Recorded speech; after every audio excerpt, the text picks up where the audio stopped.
welcome to the World of Lord Russell podcast talk show. And today's show is an international football scout, which captures the life of an internationally renowned football scout, the former head of scouting at San Jose Earthquakes. And as a Brazilian, he joined the MLS side in 2017, but recently left to take on new projects. He has over 20 years experience of scouting and coaching, spending almost 2 decades in the Brazilian top flight, Serie A, and with the Brazilian Football Confederation. Also a scout for the Brazil national age group teams.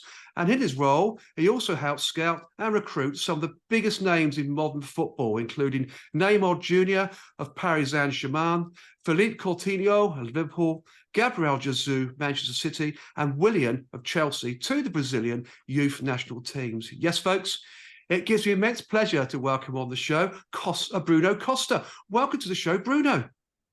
My pleasure, Lord. Thanks for the introduction. Just a good update, of course. Neymar moved to Saudi, and of course, Coutinho is playing Qatar right now. Willian is playing for Fulham. And Gabriel Jesus, it's a new Arsenal player. But those players, when there was those are players that I had the pleasure to participate in their development process while working for the Brazil national team. So I'm sure it's going to be a pretty good conversation, and everyone's going to enjoy it for sure. Absolutely, yeah, great players. And of course, when you're working with them, they did go to those clubs I just mentioned, but yeah, they have moved on. But that's just brilliant, isn't it? That's what they do. Great players, awesome players. I mean, start from the beginning as well, Bruno. Your footballing life, from what I have analysed, started in 1995 when you attended high school and played soccer at IMG Academy in Bradenton, Florida, for 5 years through to the year 2000, and later played Division I soccer at Florida International University. So please tell us more about your early days as a football player, and of course, were there any football successes and trophies while as a player? Yeah, Lord. I'm from a small state up north in Brazil called Rondônia. It's on the Amazon area. I was born in Porto Velho city. My state is a border with Bolivia. So Brazil has 27 states. And I'm pretty thankful to be born in a place where taught me a lot of things. I had to go through a lot of things in my early age to succeed in life. At 15 years old, I told my parents, imagine 1995, there were no internet.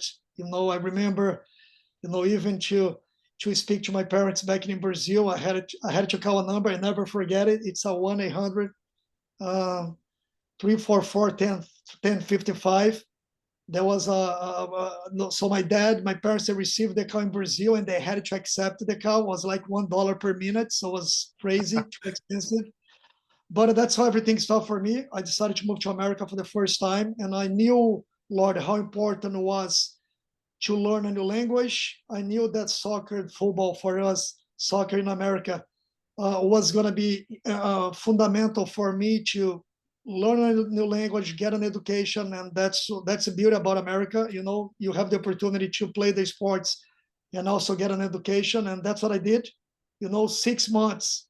I was supposed to only stay for 6 months, but at the end, I stayed 5 years. But when I went back to Brazil in 2001, and I'm sure you're going to go in there, I was, already kind of prepared for all the challenge that I had to face going forward. Yes, absolutely.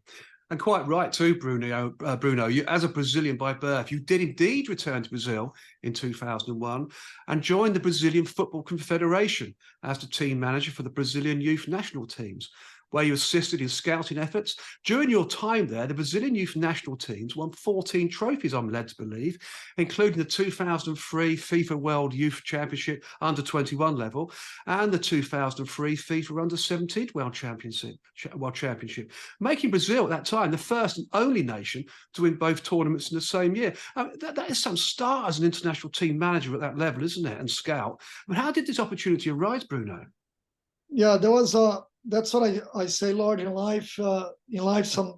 Sometimes you gotta take risks. So yes.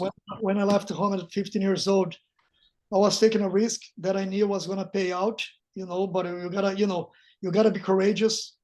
And on the other side, in 2000, on my first year in college, I had a full scholarship I told my parents I didn't want to stay anymore in college, and my mom freaked out. Imagine, like, what are you gonna do? You know, you've been working your whole life for this opportunity. But I said, Mom, I want to try to play professionally. Yes. I was 20 years old already. But it was funny because I had an injury, a knee injury. Of course, that's a lot of the guys that they gave up in the game. They say, "Oh, I had an injury," but I had an injury, and that kind of opened up my mind because I said, "God, I'm not gonna, I'm not gonna, um, you know, I'm not gonna be able to look to my mom's eyes going forward." I made her a promise I was gonna finish my education, Mm. and I always had this football management on my vein, on my blood, like to be a sporting director, to become a successful, manager. But when I say manager in Brazil, it's like a general manager, right? Responsible for all the process. Yes. And I knew that was the right time for me to turn things around. I felt, I was like, Mom, that's what I'm gonna do. I'm gonna go to Rio de Janeiro because Rio was the only place in Brazil that had a sports management bachelor's degree. The same that I was doing in the US. So I went to Rio at 21 years old and applied for internship in the Brazilian Federation. And Mm. that's when everything goes back, Lord, on what I told you, like being able to speak English and Yes. also being able to learn how to speak Spanish was a different maker for me, for my interest inside the federation. Why? Brazil is the only nation in CONMEBOL that speaks Portuguese. Everyone else speaks Spanish. They do. And when you go to Europe, when you go to US, when you go to FIFA competitions, everything's in English. Mm. So I was at 21 years old that had been away from home already for 6 years, that had been going through a lot of things. And when I took this opportunity, I just embraced as the opportunity of my life. And that's how everything started for me in the Brazil national team. And I was very fortunate that 5 months working for the youth national team as a director of football operations, Brazil won the 2002 World Cup. And the following year, 2003, Brazil became the first nation to win. Brazil became the first nation to have the 3 titles, FIFA World Cup titles at the same cycle. So Brazil won the 2002 World Cup, Brazil won the 2003 U20 World Cup, and Brazil won the 2003 U17 World Cup. Correct. After that, nobody has ever done it. Only England in 2017 Yes. won the U20 World Cup and the U17 World Cup at the same year. But there was really like a turning point for my career, for sure. Absolutely. And also, of course, you were involved with the Brazil under-17s, who were also runners-up in the 2005 under-17 FIFA World Cup. So it's an amazing few years for Brazil as a football nation, because they love football, as we all know. So this is some journey that you had undertaken, as you just kind of explained in a way, and in doing so, establishing yourself as a top name in football management, coaching and scouting. You were really starting to make waves, weren't you? Really, to be honest, even at a young age. Yeah, I really like the coaching side is something that I never really want to do it, So I never I have always been like a manager. Like the thing in England, when you say manager, they see a lot of the coaching side, but it's not different than in US and Brazil.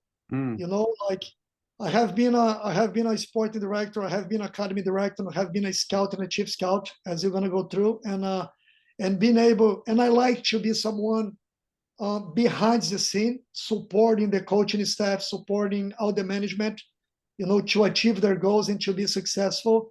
And that's why I love so much the daily work, and that's the difference between working for a club and working Yes. for the national team. When you're working for the national team, you have cycles, of course. When you don't have tournaments or when you don't have camps, you must be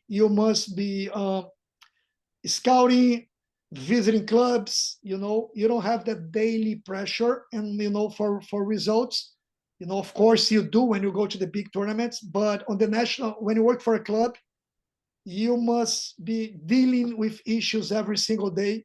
It's a different dynamic, and that's why working for Fluminense after the national team was so important for my career. Yes, absolutely right. And of course, during your time with the Brazilian Football Confederation, as mentioned previously, you you did help and scout and recruit some of the biggest names in modern football. And this time I won't mention the clubs because they all moved on from what I had written down, with Neymar Jr., Philippe Coutinho, Gabriel Jesus, and of course, Willian to the Brazilian youth national teams. I mean, these are huge names in football, aren't they, Bruno? So you must feel extremely empowered as a scout.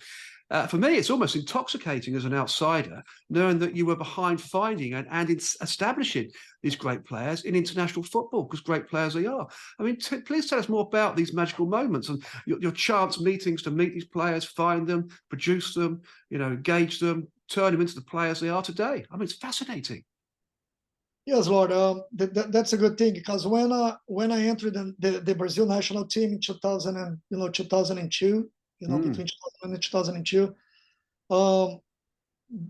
back then nobody really had a organized scouting department. Like, everything was very subjective. There was no Really? data, there was no analysis, there was no, like, even chief scouts.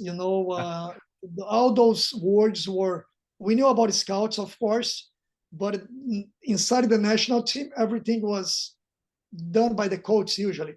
So when I took over as a manager of football operations, and I had to do all the organization for camps, from training camps, you start visiting the clubs with the coach, the youth national team coach.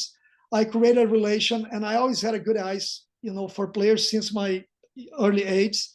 And I started improving, developing that, and being able to, in 2002, 2003, start visiting clubs and watching players at U12, U13 years old, such as you said, Neymar, Coutinho, Marcelo from they play for Real Madrid, Willian, Joelinton, who is playing for Newcastle right now, was a player that I brought to the Brazil under-16 national team, playing for Sport Recife.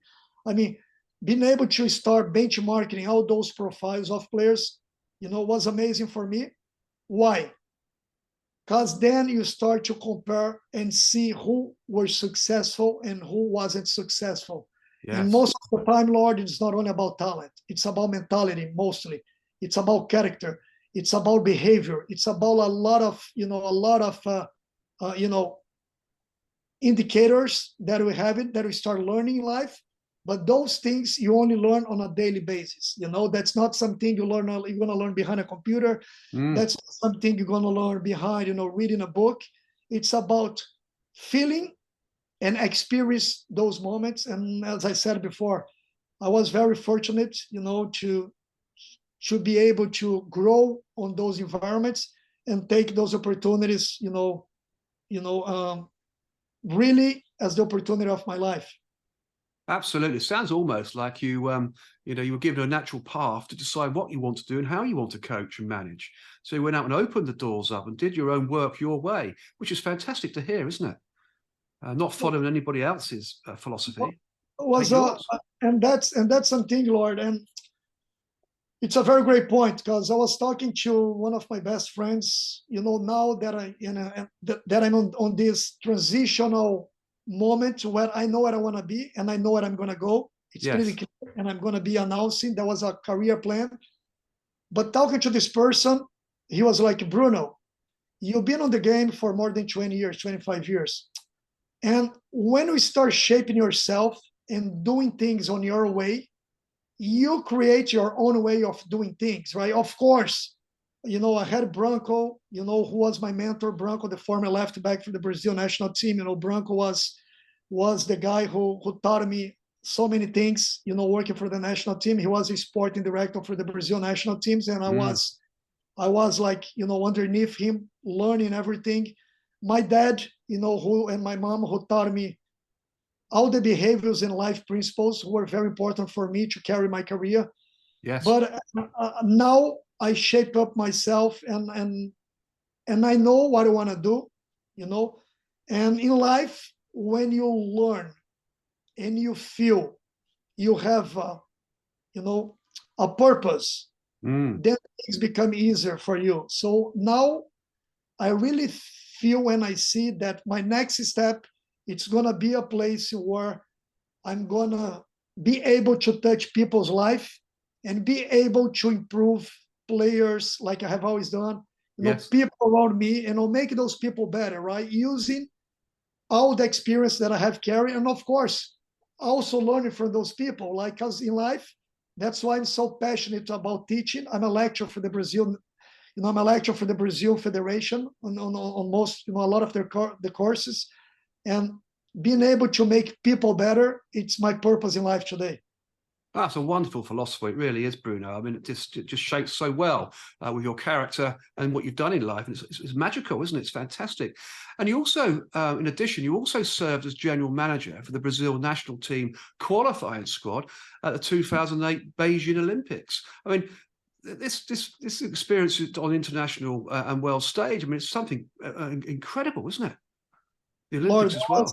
I mean, that's why in life you most of the times, and I'm not talking about religion here because I think the religion is inside ourselves, but in life, most of the times, our time is not the time that God, the universe, whatever, it is, it's their time. So you just got to be ready and for when the opportunity comes, right? And 2006, in December 2006, Branco moved to Fluminense as a sporting director.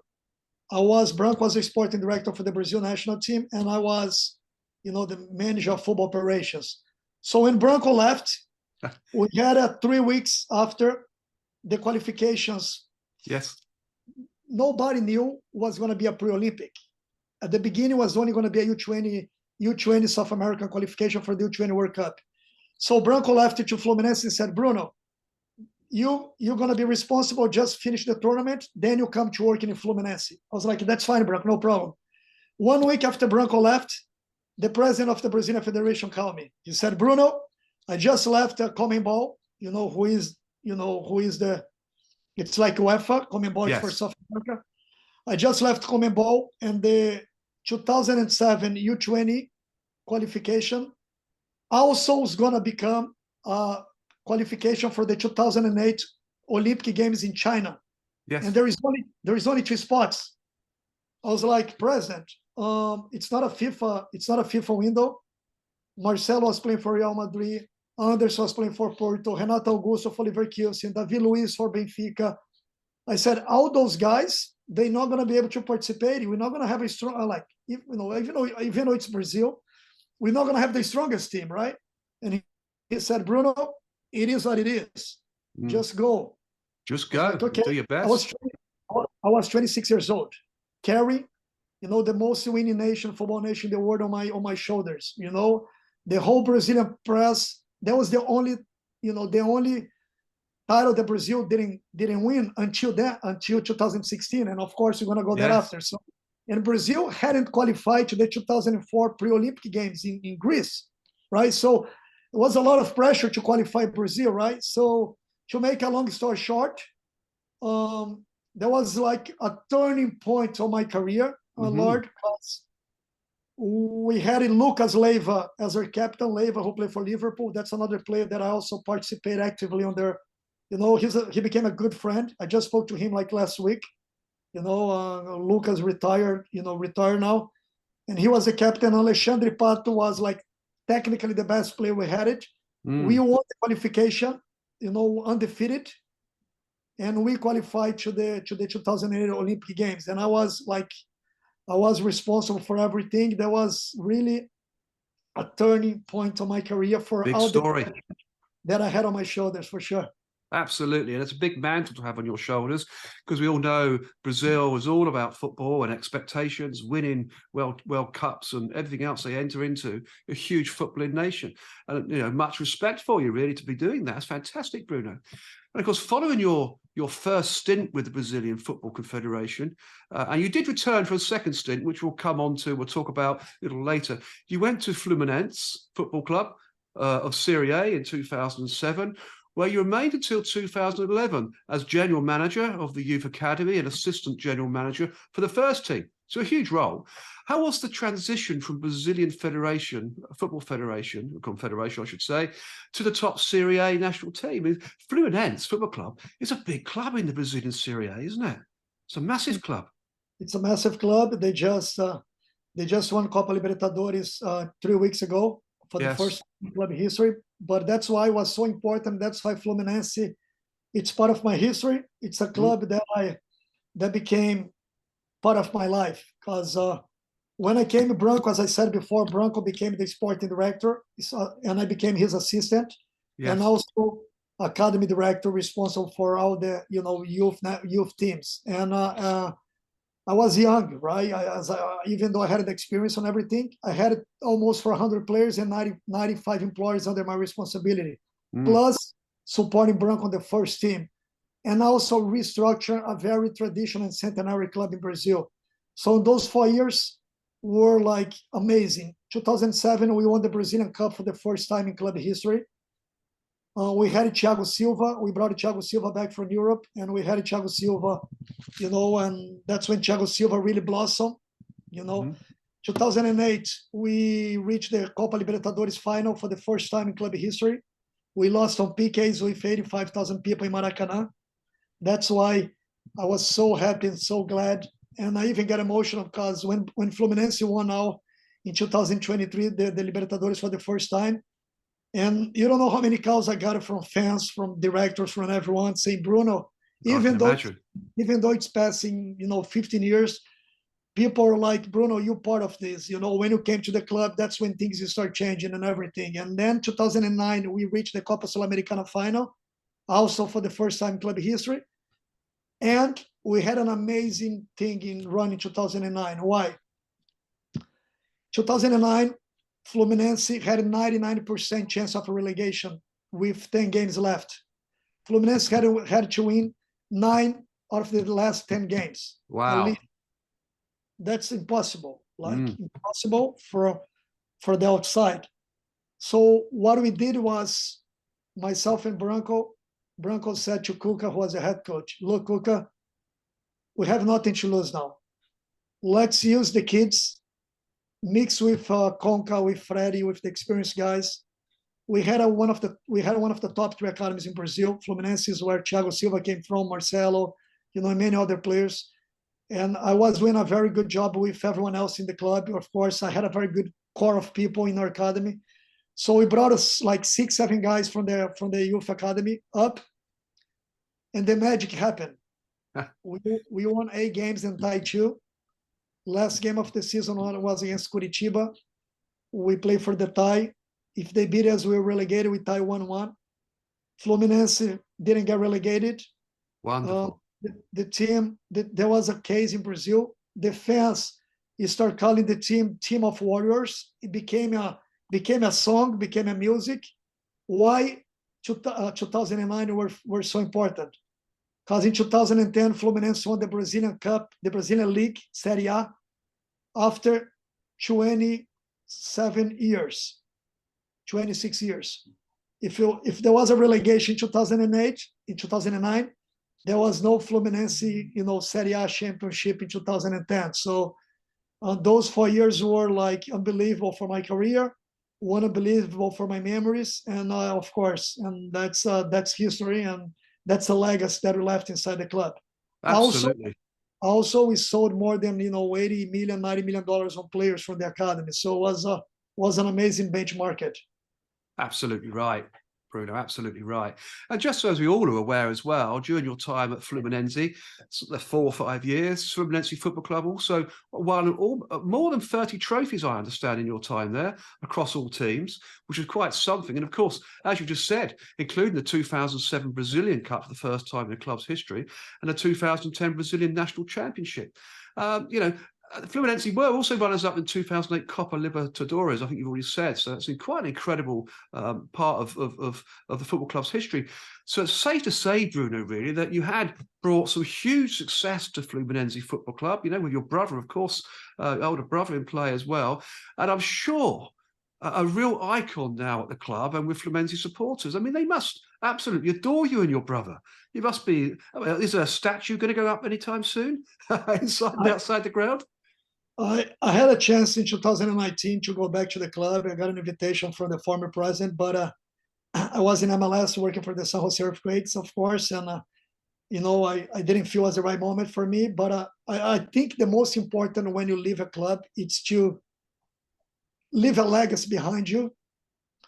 And always be very passionate for what we do. And every club I have worked, also in the national team and club wise, I always left everything. I always left my blood, and I am also very quick to turn things around. When I leave, I left, and let's move on for the next challenge, right? And I think that's something that has helped me a lot through my career.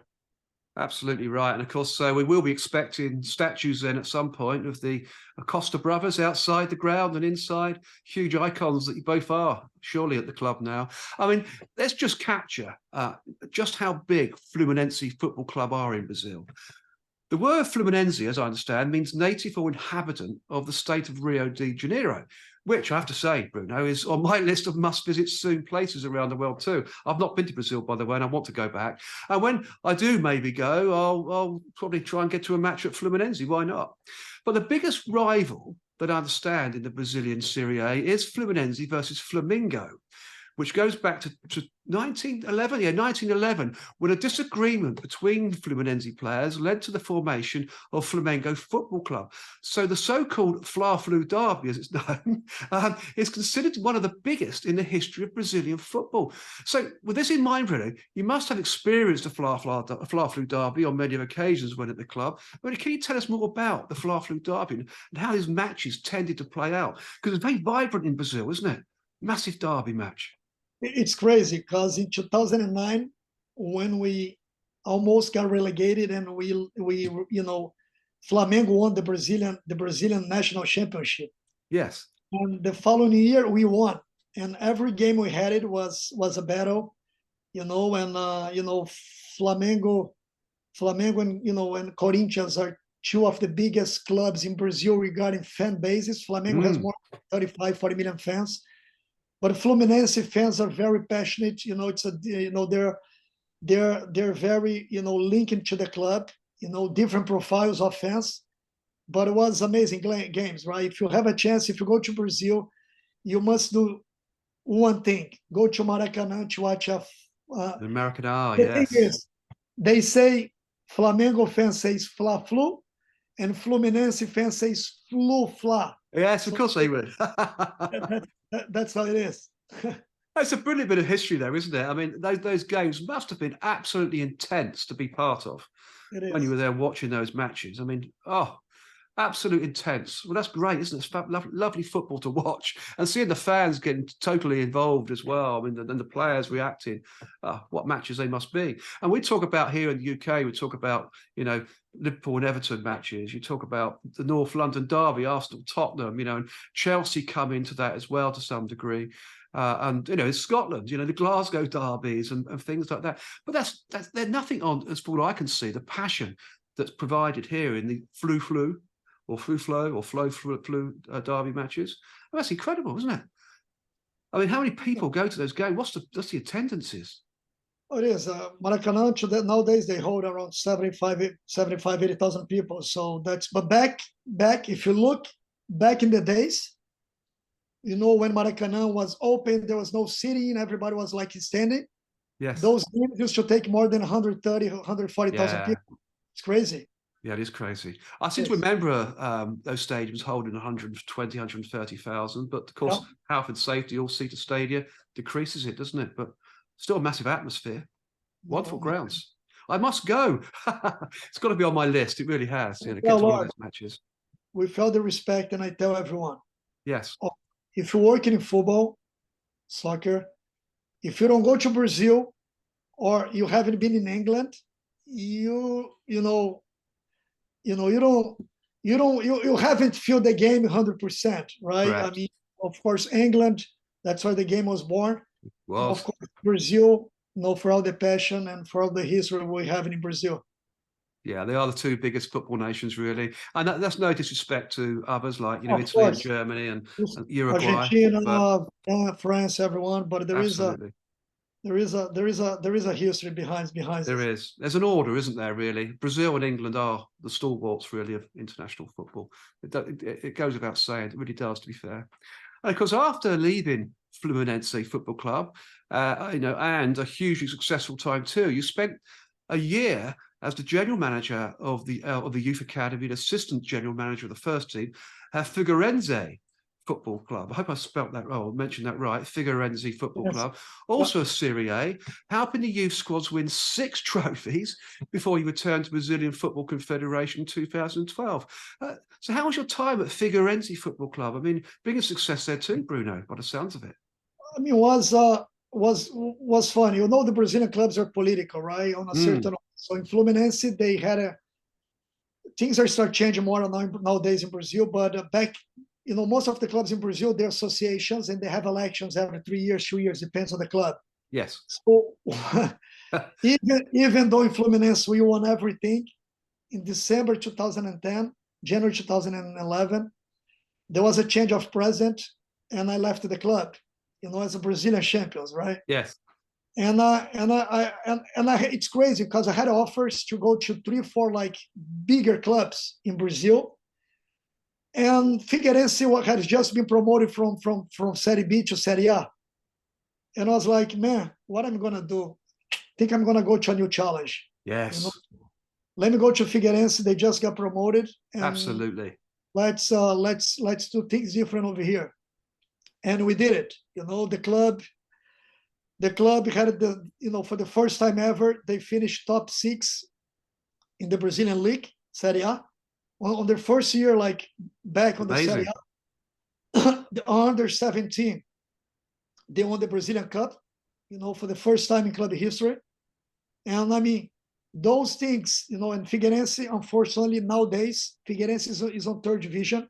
You know, after I left the club, unfortunately, they were relegated in 2012 and they never went back. So the club had a downturn, but it was an amazing experience, you know, that for sure, you know, as I told you, Lord, in life, you must enjoy the process, right? Sometimes you go to a bigger club, where you have like the spotlights, you have the fame, you have all those things, but you don't have the freedom to be yourself or to do the things like you want to do it. And that's why I always chant and I always ask to bring me an opportunity to impact the environment that I'm going to be working on. And that's, for me, that's the most important thing. So Figueirense was very important because I brought a player called Wellington Name. That was my player in Fluminense and also the youth national team. He was a promise, but he never had a chance to play for Fluminense first team. He was 19 years old. So I brought him on a loan, and he became Rook of the Year for Brazil Serie A in 2011. Wow. You know, playing for Figueirense. After that, he went back to Fluminense, and Fluminense won the league in 2000, the Brazilian Serie A again in 2012. Wow. And he was sold to Shakhtar Donetsk for like $8, $9, $10 million. So those are the things and the moments that really touch our lives, that makes her looking back and see that everything was worth it, right? Absolutely right. Absolutely right. And to look back and have those feelings, Bruno, the successes, but also learning from the mistakes as well, is a huge character builder, isn't it? You know, it puts you in a place where you want to be. You say you were brought up well with your parents. You had a famous brother playing for top-level football and playing for Brazil as well. I mean, it's a wonderful place to be, isn't it? I mean, it's not a job for you, is it really? It must be like it's like a part-time, well, not part-time, but an enjoyable time in your life. It's not job-related. It's just crazy because I live this so much, Lord, and it's part of my life that yes. When I met my wife in 2013, Marcela, she always laughed and she always tell people about this, but it's true. Yeah.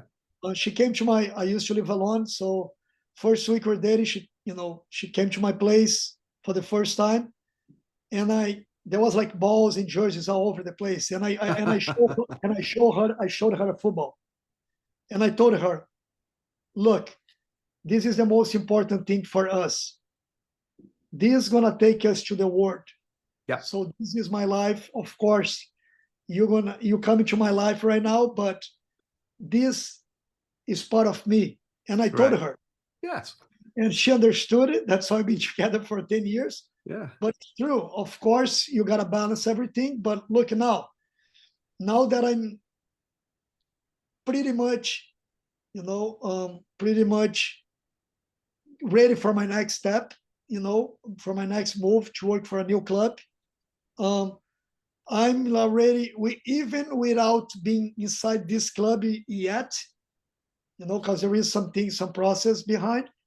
I'm already suffering, watching the games and feeling that I'm part of the club. Yes. And the worst thing is, Lord, I cannot do anything yet. I'm a fan, and I'm just watching from outside. Wanted the team to do well, but on the other side, I cannot impact physically and mentally. I can only chant, for the club to keep doing well. And then, but that's how involved I am when I do things. And that's lovely. You actually you take hold of it, you make it your own, and you want to succeed. That's brilliant. It's a great attribute to have, Bruno. It really is. Fabulous attribute. And of course, in your second stint with the Brazilian Football Federation, I said we'd come on to it, didn't I? You served as the head scout for the Brazilian men's youth national teams and as scout for the men's national team as well. And during this time, you worked extensively in scouting and recruiting for the 2016 Olympic squad, so back into Olympic mode again, and went on to win Brazil's first gold medal in the sport. Another huge achievement, Bruno. You must have felt overawed at that time. Brazil winning a gold medal, football. There was a twisted feeling on a good way, because when I went to the national team in 2012, that was the first time ever that the Brazil had a full-time scout. It's just crazy to say that, but it's true. And so I became the chief scout for the youth national teams, and of course I also scout for the full national team, right? But the main goal when I came in 2012 was to start building a database and start working for the 2016 Rio de Janeiro Olympic Games. Why? That was the only title that Brazil hadn't had it. And the Olympic Games was going to be home, was going to be in Brazil. So Brazil was already qualified. So in 2012, I started putting together a database of players born in 93, 94, 95, 96, 97, 98, players that under 23 years old, that could also, be part. And besides that, you could have three players over the age. So we had to start working, and it was an amazing journey. 2012, 13, 14, and 15. 15, we lost the U20 World Cup final to Serbia. I was still working for the national team. But in January 2016, I received the offer to move back to America, and that's when you're gonna go now. And I didn't participate in the Olympic Games in July. Ah, it's a shame. So that was the thing, but it was my decision to come back to US. Of course. But as I said, the most important was all the project, all the legacy, that we made it. And Neymar was the main player for Brazil, and Brazil won 2016. That was an amazing experience. I'm very, even though I was not physically there, was good and very important for me to have help in a certain way, the beginning and the development of this process. Yeah, you were part of it in the initial stages, weren't you? You were, you didn't finish it off, but you were part of it. You were the building block for that Olympic gold medal. Let's be honest. I think that's probably a fair thing to say, isn't it? Really. I mean, I've got to ask you this, really, Bruno. I mean, did you ever meet the great man himself, Pelé? Yes. Because he was a fantastic player, as we all know, probably the best in the world. And he struck up an amazing relationship with Bobby Moore, obviously of England, West Ham and England, particularly in that 1986 World Cup finals in Mexico City. Not 1970, sorry, not 86, 1970 World Cup finals in Mexico City. And they were friends for the rest of their lives. I mean, they sort of struck and put together that lovely relationship between Brazil and English football in a way, didn't they? They sealed that relationship. It's a wonderful, wonderful thing. And also, of course, I think the most watched goalkeeper save in the world. Ah, Banks. Yes, Gordon Banks. Was a header by Pelé that Banks made the save. You know, people, you Remember know, it well. if you go to YouTube and check that out, you know, that's Unbelievable save. just unbelievable. Well, because Pele was celebrating, wasn't he? He thought, well, that's a goal. And it was. But how Gordon Banks got down to that and pushed it over the bar, that's just a miracle. It's a mystery. Yeah, it was a miracle for Yeah, sure. it was. I would never see another save like that in the history of football, I'm sure. But after all your massive successes in Brazil, because you had huge successes there, you decided to return to the United States, where you served as the assistant general manager and head of coaching for NASL's Fort Lauderdale Strikers. And in 2016, Fort Lauderdale progressed to round 8 of the US Open Cup for the first time in the club's history, and actually the only non-MLS team to make it to the final rounds of the tournament. Another notable and memorable achievement, Bruno, that, isn't it? You're part of that. I told you, life usually throw those challenges on my chest, and Yeah, now you take them, you grasp them, and make them happen. And Amazing. Was unbelievable, because when I decided to leave the federation, people called me crazy. Yes. To move back to America, but I knew what I wanted. I want to come back to US. I want to be part of the growing of the game here. I also want to improve certain parts of my, football, management, operations, Yes. career. I knew was going to be important for me, and I'm going to explain why it was so important. And I gave myself a 3 years timeline to jump in MLS. So after 1 year, working for Fort Lauderdale, we were very successful. The Brazilian Ronaldo was the one who invited me to come. He was one of the owners of the club. And after 1 year, after all the work we did it, I received the offer to move to San Jose Earthquakes and become the chief scout for the club in the beginning of 2017 in MLS. Which we're going to come on to now, of course. But before we do, was there any other notable successes at Fort Lauderdale Strikers, apart from getting them to that stage of the National Cup, if you like, for the US Open Cup round 8, which was incredible? Any other successes? I think there was, the club, our budget was 100 times less, like 10 times less than an MLS club. Yes. We were the only second division club, to reach the round of 6, the round of 8. Yeah. We lost to Chicago Fire in the quarterfinal, but I think it was a statement, and for me it was very important to be able to even though I had to play here, went to college here, and I knew culture-wise America pretty well, was important for me to familiarize and also understand how was the pipeline here. Absolutely. And of course, no other NASL side has ever done what you achieved with them, with the Fort Lauderdale Strikers. Ever since then, no other NSL side has reached that level. I think it did one time, but I don't remember who was it. But I don't know if it was Miami or if it was someone else. But I think someone else. But I remember who was it. Yeah, it's not very well talked about, I think. So, but yeah, you did well there, didn't you, Bruno, before? And of course, after your time at Fort Lauderdale Strikers, you then did join, as you said, San Jose Earthquakes, known as the Quakes, of course, in April 2017, as the head of scouting.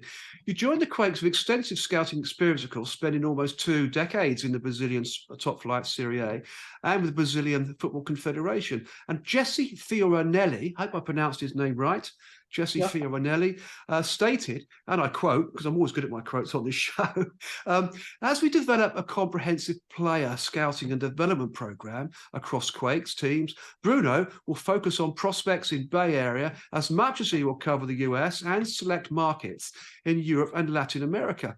Bruno brings a tremendous amount of experience in identifying talent to the Quakes, and we are fortunate to have him as part of our team. I mean, that is some accolade, isn't it, really, from a great man like that? You are obviously, much sought after talent in the world of international football. So, how was your time at San Jose Earthquakes? And you were there for quite a long time as well, weren't you? You left this year.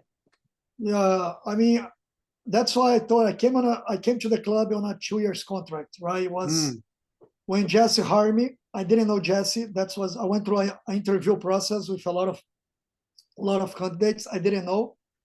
And there was something that touched me a lot in a good way. On the first day that I met Jesse, when I came over and we were out for lunch, I opened up my laptop and Jesse closed my laptop. And he said, I didn't bring you here to know about your knowledge. I brought you here to know about you as a person, as a man, because Yes. I know you're good. I know, and for me that's very important. And I'm a very family person. I'm someone very attached to my family, and nowadays we're losing a lot of this. People, we're living in a world where people doesn't care anymore, and there is a lot of bad information also. There is a lot of people also that wanna throw rocks on you, Yes. and without and there is no more human relation.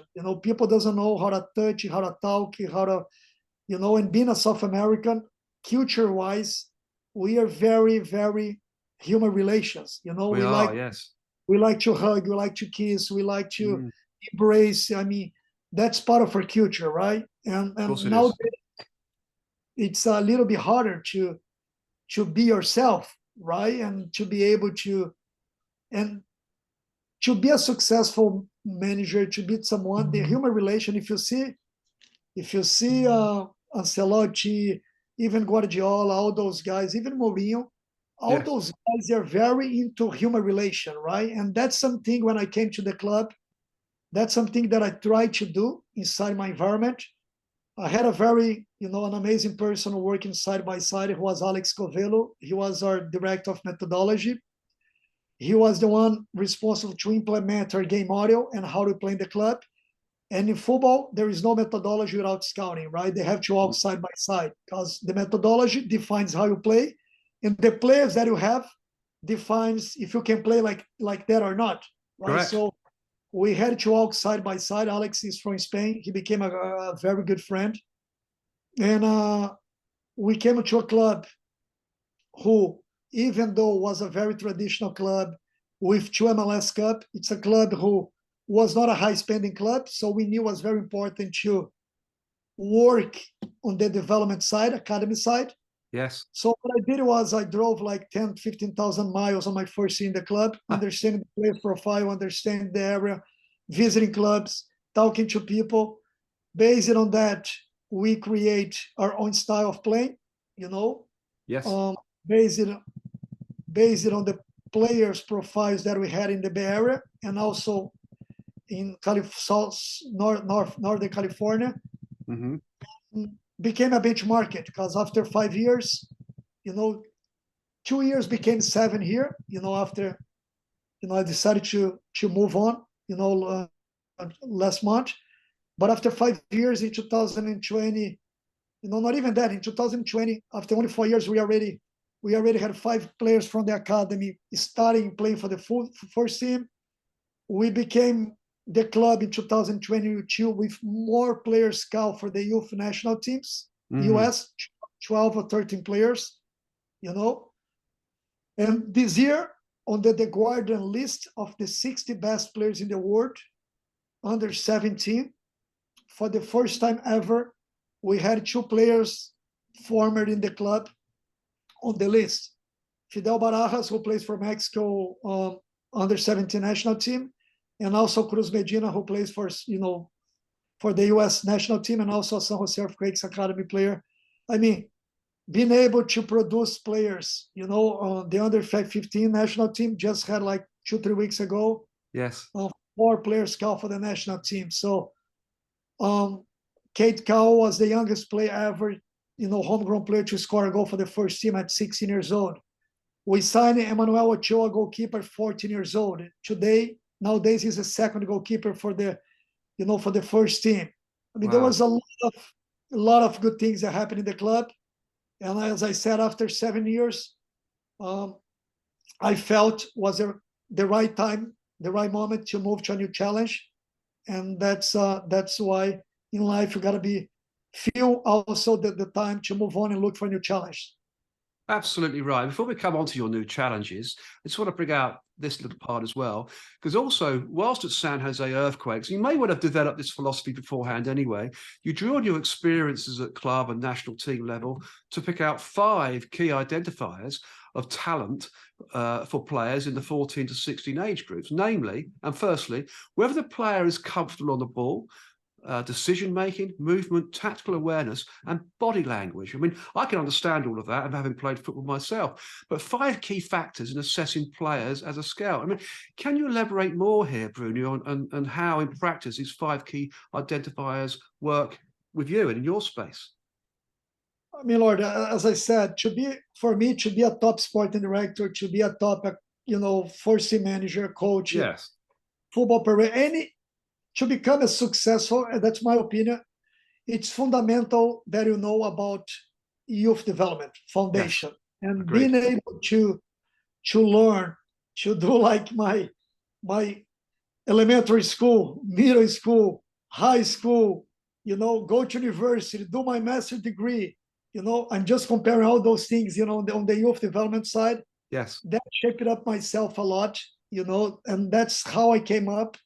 But those things, those are logic things for whoever is on the game. But as I always say, Lord, PowerPoint takes anything. Computer takes anything. You can put in pictures, you can put in words, you can do whatever you want it. Yes. But experience, that's on you. Knowledge, my mom always told me, and experience. Someone can come here now and take my cell phone, can take my watch, they can take everything. But they cannot put a gun on my face, on my head, and take my knowledge, my experience from, they can't. So true. Right? So true. And that's where knowledge is the most important thing, and experience. Learn how to lose, learn how to win. Quite agree. Being able to understand, and to act on the lows and also on the highs. Correct. When you lose doesn't mean everything is good. When you lose doesn't mean everything is bad, and also when you lose doesn't mean everything, when you win doesn't mean everything is bad. You got to find those balance, and that's the hardest thing in life, to find those balance, because sports in general, they're very emotional. We lead with people, and I'm someone very emotional. That's a part of myself that I had to work a lot, even for my health, because I live so much what I do, and be able to meditate, being able to chant, being able to have something to look for has helped me a lot, right? And also helps me to go on those. And when I'm analyzing a player, I close my eyes a lot of the times, and I start seeing, why that play is so important, why the way he moves, the way he touches the ball, the way he behaves himself when they're losing, the way he behave themselves when they're winning, the way he behaves himself when he's sub off. How do they play home? How do they play away? How do they play under adversity? How do they react? How do they play under pressure? There is a lot of composure, physical composure. Physical is how does he move? How is his decision making? Because when you say physical, doesn't mean to be the fastest one, but also being the smartest one, the one that moves better, the one that reads the game better. So there is a lot of key points you must understand, on the game. Absolutely, and they're very good points indeed. But you're quite rightly saying, Bruno, that knowledge is power. It is, knowledge is power. And as a sportsman, to be able to lose in a nice way, gracefully, you'll become a graceful winner as well, won't you? You'll be a better winner by losing in a nice way too. Learning from losing creates you a better winner, I think, over time. Generally in life, not just in football, but all sports. In fact, in life generally. A lot of people have said to me over the years, said, Russell, they said, are you sure you're English? He says, because you're a very passionate, emotional man as well. You must have some Latin in you somewhere. And I probably do, so I do have that passion in me as well, particularly about winning and also with people. It's all about having that kindness with people, isn't it?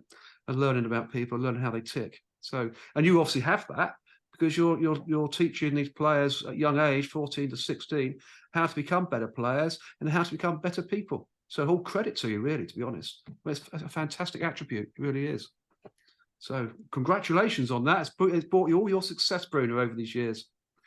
Yeah, Uh, 100%.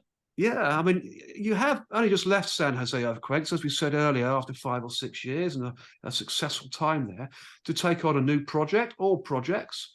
So can you, elaborate more on your next footballing journey? I know you're off to Portugal this week. Yeah, I'm flying Wonderful to part of the Portugal. world. I'm flying to Portugal today, just to visit some people and also visiting some clubs, watching some games. Yes.